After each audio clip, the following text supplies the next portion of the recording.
신광섭의 위대한 투자 시간입니다. MBN골드 신광섭 매니저와 함께할게요. 어서 오십시오. 네, 반갑습니다. 신광섭입니다. 네. 또 일주일이 지났는데 네. 이번 주는 주중에 또 광복절 휴장이 있어서 네. 오늘이 월요일인지 화요일인지 살짝 헷갈리는 느낌도 있었어요. 그런 맞습니다. 와중에 네. 시장도 좀 대응이 어려운 상황이었고 네. 저희 어떻게 이 위기를 기회로 잡아야 할까요? 네, 뭐 일단 지난번에도 제가 지난주 금요일 날 이런 말씀을 드렸었습니다. 네. 지난주 금요일 날인가 목요일 날 기준으로 미국장이 반등을 그날 못 나오면은 웬만하면은 이제 차주 그 22, 23 잭슨홀 미팅 때까지는 하락장이 이어질 것이다. 미국이 계속 밀리고 있습니다. 네. 장 초반에는 강세를 보이다가 막판에 뭔가 희한하죠. 올라갈 때는 호재가 막 연발하면서 올라가더니 또 떨어질 때는 또 악재가 연달아서 나오면서 일단은 뭐 계속해서 언급해드렸던 에버그란데 바로 헝다그룹이 드디어 이제 파산 신청을 했다. 네. 어찌 보면은 이제 2년 전부터 우리를 괴롭혔던 악재가 어찌 보면 이제 소멸되는 부분이라고 좀 보시면 좋을 것 같고요. 제가 웬만하면은 이 시간을 통해서 매크로 별로 얘기하고 싶지가 않은데 오늘이 조금 자세하게 얘기하는 마지막 날이 되지 않을까 싶습니다. 그래서 잘 들었으면 좋겠고요. 일단 지금 제가 개인적으로 일단 이번 주까지는 일단 우리가 이 좀 시장 전체적인 종목이 좀 안 좋을 것이다라고 좀 말씀을 드렸고 오히려 차주에 이 외국인들의 선물 환매수를 노려야 된다라고 네. 말씀드렸잖아요. 이틀 전에. 지금 뭐 보시다시피 외국인들이 또 오늘도 1,000억 넘게 이제 뭐 팔 물량이 있는지 모르겠습니다. 네, 한번 네. 보시죠. 네. 뭐 이제 이렇게 되면 4조 한 1,000억 되거든요. 계속 누적만 되네요. 네, 그래서 아마 좀 부담은 되는 물량일 겁니다. 그래서 아마도 이 물량을 분명히 이제 수익을 이제 청산을 해야 되거든요.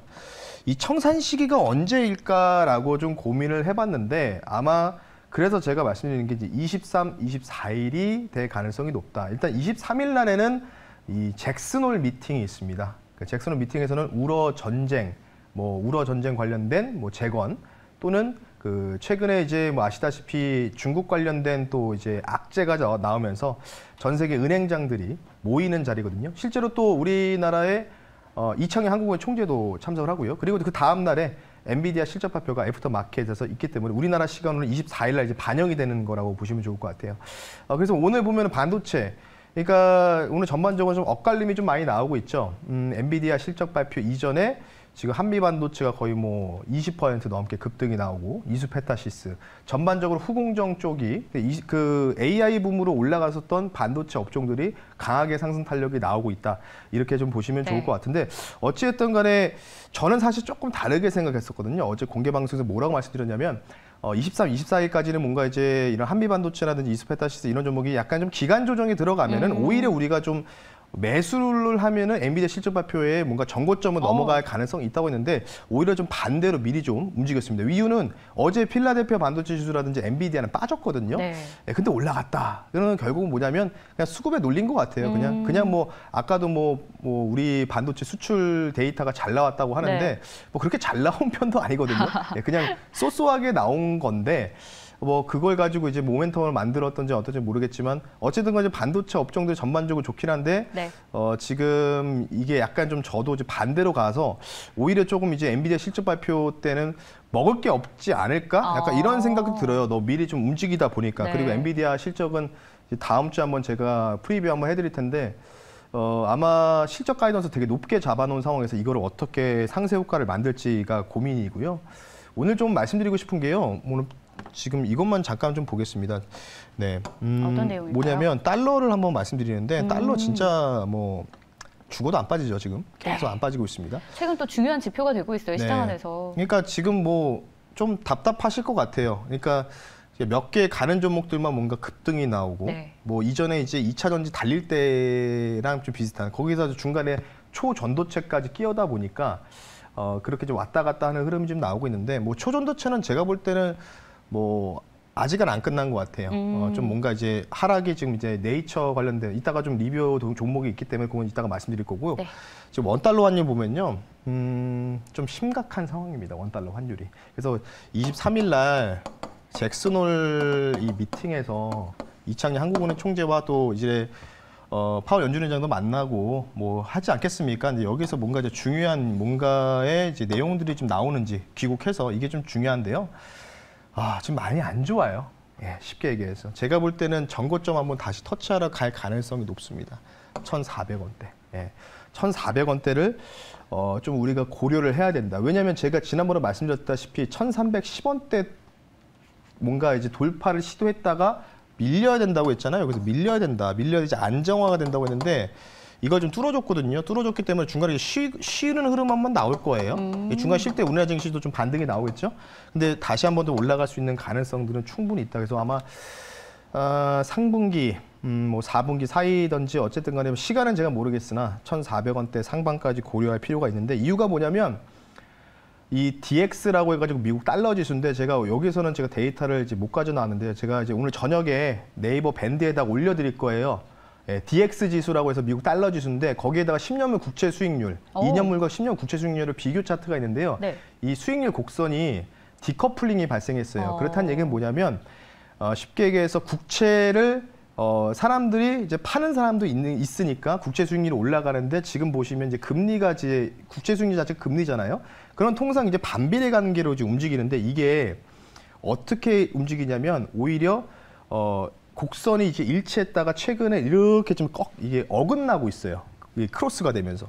그러니까 조금 어려운데 요거는 제가 방송에서는 조금 불가능할 것 같고 네. 네이버 밴드 여러분들 가입을 하시면 제가 오늘 저녁에 그 차트 하나 올려줘서 그 설명을 드릴 테니까 아마 이것 때문에 원달러 환율이 좀 영향을 받아서 1,400원대로 갈 확률이 높고요. 이미 우리나라보다 10원 정도 절상된 캐나다 달러까지도 보셔야 될 것 같아요. 왜냐하면 북미 지역이기 때문에. 근데 캐나다 달러도 10원 절상된 상황에서도 지금 가파르게 좀 뭔가 올라가고 있다. 그런 부분들이 조금 매크로적인 게 확인이 되고 있기 때문에 아마 1,400원대를 한번 터치하러 갈 가능성이 상당히 높다. 이렇게 좀 말씀드리고 싶고요. 뭐 어찌됐든 간에 지금의 상황 자체는 물론 최근에 이제 매크로가 점점 중요한 시기가 다가오고 있습니다. 근데 지금 이 상황에서 우리나라가 사실 미국 증시의 영향을 물론 이제 받을 때도 있지만 덜 받고 있거든요. 근데 오히려 지금 누굴 받고 있냐? 오히려 중국이잖아요. 네. 예, 근데 헝다가 이제 끝났으니까 이제 그래도 2년 동안 괴롭혔던 악재가 끝났죠. 끝난 상황인데 또 이제 새로운 게 있잖아요. 제가 아까 헝다가 쉽게 얘기해서 이제 흘려놓은 뭔가 이제 만들어 놓은 실수 같은 빚덩어리가 이제 100조 원인데 이거 이제 감당이 안 되니까 이제 정부에서 압박해서 너네 이제 파산 신청해라 네. 한 거거든요. 그럼 다음에 이제 4배 규모가 추산될 수 있는 컨트리 가든 비구 위안 요게 좀 있는데 이자 지급 기한이 이번 주 지나면 2주 남았기 때문에요. 2주 동안은 약간 이제 다음 주까지는 최소한 뭔가 이제 변동성이 있는 살얼음판 장세가 조금 예상이 된다. 이렇게 좀 말씀드리고 싶고요. 그래서 이것 때문에 오히려 달러가 또 더 안 빠지는 요인일 수도 있습니다. 최근에 이제 엔화 관련된 엔캐리 자금에 대한 이탈이 예전에 한번 YCC 전에 한번 괴롭혔었잖아요. 오히려 지금 위안화 캐리 자금이 하락 비밀 제공된다. 이유가 뭐냐면 지금 중국에서 이제 부동산 그룹들이잖아요. 대부분 투자 그룹들인데 그 돈들이 지금 어디에 많이 있을까요? 주식시장도 들어왔겠지만은 우리나라 부동산도 네. 많이 들어왔단 말이에요. 맞아요. 그럼 그거 빼야 되거든요. 빼서 본국으로 보내줘야 되잖아요. 네. 그게 이제 캐리 자금이라고 좀 보시면 좋을 것 같기 때문에 이것 때문에 지금 증시가 좀 선반영돼서 지금 계속 뭔가 반등을 시도하다가 계속 꺾이고를 반복하고 있다. 이렇게 좀 말씀을 좀 드리고 싶고 마지막으로 이제 조금 이제 어찌 보면은 이거는 조금 이제 그런 뭔가 오너 리스크였잖아요. 2차 전지. 제가 오늘 좀 중요하다고 했잖아요. 에코프로 전 회장, 이동채 전 회장이 내부자 거래 관련된 부분들이 이제 진역이 이제 확정이 됐습니다. 네. 확정이 됐다. 사실 이것 때문에 에코프로 머티리얼즈 8월 말에 이슈가 묻혔어요. 그리고 IPO 업계에서도 부담된다라고 하면서 이 4주 기한이 넘어가가지고 이제 이게 이제 9월로 연기됐거든요. 그러면 일단 어쨌든 단기 악재가 나온 상황으로 저는 판단을 하고 있고 이것 때문에 오히려 반도체 쪽으로 수급이 좀 쏠리고 있거든요. 그래서 아마 이게 이제 며칠은 좀 진행될 가능성이 있을 것 같습니다. 만약에 이게 아니었다면 이게 파기환송이 됐다면 반도체 못 가고 2차 전지가 갔겠죠. 네. 예, 그래서 지금 보시면 에코프로도 뭐 이 뉴스 나오고 나서 5, 6% 갑자기 급락이 나오면서 100만 원 맞아요. 겨우겨우 지지해주는 모습 나왔잖아요. 전반적으로. 근데 이게 이제 단기 악재가 아마 이게 이렇게 되면 끝났구나라고 생각하는 게 아니라 그냥 뭐 며칠 정도, 뭐 다음 주 주 초반까지만 이어질 가능성이 있다. 이렇게 좀 말씀드릴 테니까 참고를 하시면 좋을 것 같습니다. 이 정도로 좀 마무리하겠습니다. 네, 모두 매크로적인 관점에서 뭐 글로벌 증시 안에 체크해야 될 부분도 참 많은 이번 주였고요. 여기에 또 국내 증시 흐름까지 저희가 좀 정리를 해봤습니다. 자, 그러면 이제 종목은 어떻게 대응해야 하는지도 중요해지겠죠. 오늘 리뷰 먼저 시작해 볼 텐데요. 첫 번째 종목은 8월 14일에 편입했던 KCS입니다. 이 종목은 앞서서 말씀하신 대로 네. 이 초전도체 관련해서 리뷰해드릴 종목이 있습니다. 한 그거 아닌가요? 네, 근데 네. 사실 이제 간접 테마주였고, 맞아요. 이제 양자 역학 관련주인데요. 사실은 이제 어제 그 네이처가 좀 한 방을 매겼어요. 제대로 한 네이처라는 방이었어요. 그렇죠. 과학 그 학술지잖아요, 네이처가. 네. 여기가 사실 이게 되게 센 거예요. 네, 그런 상황이라고 보시면 되는데 그럼 손저가가 터치됐기 때문에 손저가 종목을 리뷰를 좀 하겠습니다. 이제 네이처에 대한 여파는 오늘 중으로는 다 끝난 것 같다. 하락이 좀 다 나왔다. 근데 물론 이제 거래 정지 당했던 신성 델타테크나 이런 종목들의 뭐 향방을 차주해 봐야 되긴 하겠지만 뭐 어쩔 수 없이 여기 손저가였는데 손저가를 터치를 했고요. 근데 이제 제가 드리고 싶은 말씀은 혹시나 이 종목에서 관심 있게 보거나 뭐 이제 초전도체 관련주를 이제 들어가신 분들 양자 역학도 마찬가지지만은 저는 차주에 다시 한번 뭔가 이제 반등이 나올 것 같거든요. 근데 반등의 크기가 얼마나 될지 모르겠으나 지금 자리에서 뭔가 던질 자리는 저는 아니라고 보고 있어요. 왜냐하면 지금 이제 교차 증명이라고 해가지고요. 네.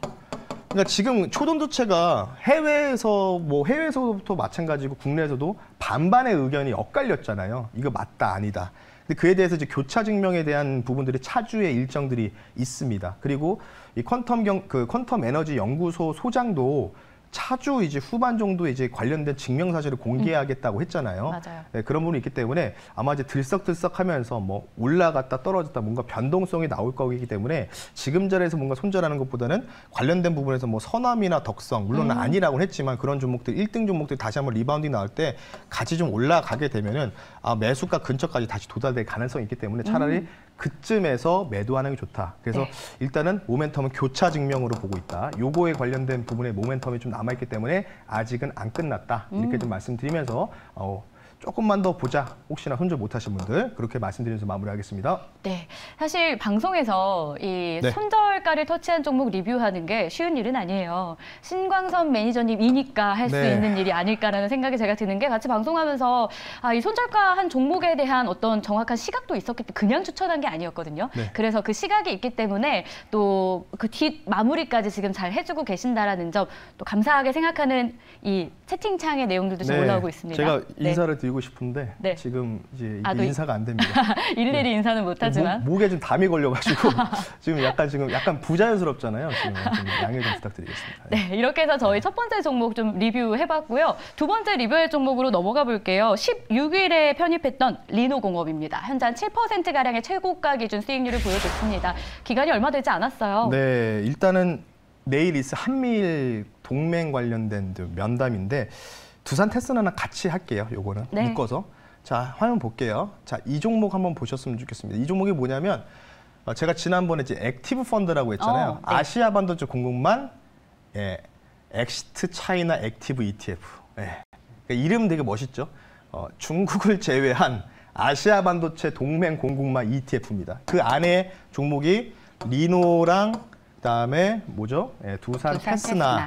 여러 가지가 많다. 한 14개 정도 편입되어 있거든요. 사실 이게 이제 시총이 너무 작아서 이제 이 뭔가 종목을 관심 종목 공유할 때 이제 이 방송 내규상 이제 할 수가 없어요. 그래서 이 종목을 좀 안 걷어놨는데 어쨌든 동일하게 움직이고 있죠. 그러니까 이제 중국에 대한 공급망을 제외해서 좀 살아날 수 있는 뭔가 수혜를 받을 수 있는 기업들이 바로 이쪽이었다. 그래서 제가 이제 말씀드렸고 내일 이제 한미일 이제 화상 회담을 진행을 하잖아요.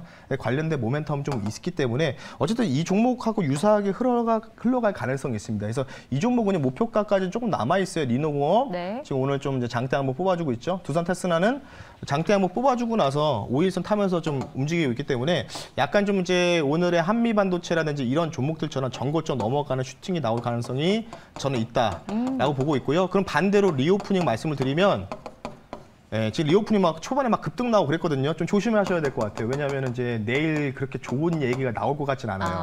예, 무슨 말씀인지 아시죠? 네. 예, 그래서 광물 자원부터 해가지고 그게 있기 때문에 오히려 이쪽의 종목들 아까 ETF 소개시켜드리니까 ETF 구성 종목 위주로 살펴보시는 게 좋다라고 말씀드리면서 마무리하겠습니다. 좋습니다. 저희가 14일, 16일 각각 편입했던 종목들 3종목 연달아 리뷰해드렸습니다. 다 모두 지난주에 편입했던 종목이라는 점 참고해 주시고요. 자, 리뷰 마무리하고 이제 종목 편입으로 좀 들어가겠습니다. 한 주의 마지막 금요일이고요. 오늘 편입할 종목은 네, 니켈. 맞습니다. 자원하고 좀 관련된 종목이에요. 어떤 쪽 수혜가 기대될까요? 그러니까 지금 뭐 가격이 좀 하락 나와도 25년도까지는 계속 확보 전쟁. 결국은 이제 내일도 그런 얘기들이 많이 나올 것 같아요. 네. 반도체도 뭐 광물 자원이 필요하다 보니까 그래서 이제 니켈 광산을 보유하고 있는 기업을 가지고 나왔고요. 현재가가 3,060원에 실시간으로 편입하겠습니다. 종목명은요. 제이스코홀딩스라는 종목을 말씀 한번 드려볼게요. 코드번호 023440이고요. 제이스코홀딩스 종목 말씀 한번 드려보겠습니다. 사실 철강 회사예요. 철강 회사인데 철강 회사다 보니까 이제 광산에 대한 운영권들이 좀 많거든요. 동남아시아에. 현재 그 필리핀의 디나카트라는 이 니켈 광산 운영권을 가지고 있습니다. 근데 여기다가 플러스 해가지고 모멘텀에 있는 게 뭐냐면 특히 포스코 그룹 안에 있는 포스코 퓨처엠이 당연히 이제 2차 전지 산업에 뛰어들다 보니까 뭐 니켈, 리튬부터 해가지고 이제 계속 뭔가 광물전 이 획득에 지금 계속해서 현안이 되어 있죠. 그래서 지금 이 필리핀 쪽에 제가 니켈 생산을 추진하고 있고 현재 법인을 신설할 계획을 갖고 있기 때문에 그러면 제이스코홀딩스가 한국 기업이니까 우리나라 기업이기 때문에 니켈 광산 운영권 가치가 부각될 가능성이 있다. 이렇게 좀 말씀드리고 싶고요. 빠르게 가격 전략 말씀드릴게요. 이 종목은 일단 단기적으로 보는데 1차, 2차, 그 결국은 내일 있을 한미일 정상회담에 대한 또 반사 수혜도 받을 수 있다고 보시면 좋을 것 같습니다. 네. 1차 목표 가격을요. 이때 한번 급등이 나왔었거든요. 운영권 가치 부각에 따라서. 그러니까 이전에 전고점 연역까지 봐야 되는데 1차가 딱 여기입니다. 3,800원. 그러니까 여기를 만약에 돌파가 나오고 좀 이게 여기서 기간 조정 형태로 나오면 2차 목표가는 4,500원까지도 좀 가능하지 않을까 싶습니다. 거래량 터진 상황에서 가격 조정 적당히 들어가서 약간의 U자형으로 좀 움직이려고 있기 때문에 아마 1차 목표가까지 한번 도달될 가능성이 저는 충분히 있다라고 말씀드리고 싶고요. 손절 가격은 타이트하게 잡겠습니다. 2,650원 선 말씀드릴 테니까 니켈 광산 필리핀에 가지고 있기 때문에 포스코 그룹하고 좀 조인할 가능성 있다. 제이스코홀딩스 종목 말씀드리면서 마무리하겠습니다. 네, 오늘 첫 번째 저희가 편입한 종목 제이스코홀딩스 1차 목표가, 2차 목표가 좀 나뉘어졌고요. 1차는 3,800원, 2차는 4,500원, 그리고 손절 라인은 타이트하게 2,650원이었습니다. 기억해 보시길 바라겠습니다. 밴드에 또 자료 계속 올라가고 있습니다. 이거 참고하셔서 다음 장, 그러니까 월요일 준비도 또 철저하게 하셔야 될 텐데요. 어디로 들어갈까요? 23일, 4일 정도면 이제 반등을 제대로 나오지 않을까. 근데 아마 반등 나올 때 좀 시원하게 폭등 한번 나올 겁니다. 전반적으로. 그랬으면 좋겠어요. 네, 환매수가 너무 이제 잡혀야 되기 때문에 저도 좀 그랬어야 하는 바람이 있고요.